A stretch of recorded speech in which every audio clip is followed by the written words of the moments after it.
what physical activity does, actually maybe the most important thing about physical activity, is that it slows senescence, especially for certain organs and systems. And there are different kinds of physical activities. So there's endurance physical activities, like running, walking, etc., swimming, and then strength or resistance physical activities. And they have different kinds of ways in which they slow various properties of senescence, which we, colloquially call aging.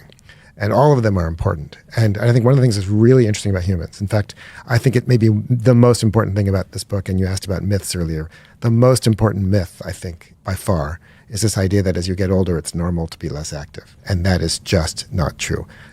We evolved to be grandparents. We evolved to live. One of the things that's most interesting about humans, maybe, is that we evolved to live about 20 years or so after we stop reproducing. No other animal does that except orcas, maybe killer whales. But with the exception of killer whales, humans have this really weird life history. We evolved to be grandparents. But grandparents in the old days weren't, retiring to Florida or I don't know what they do in England or whatever, go to Mallorca or whatever, and,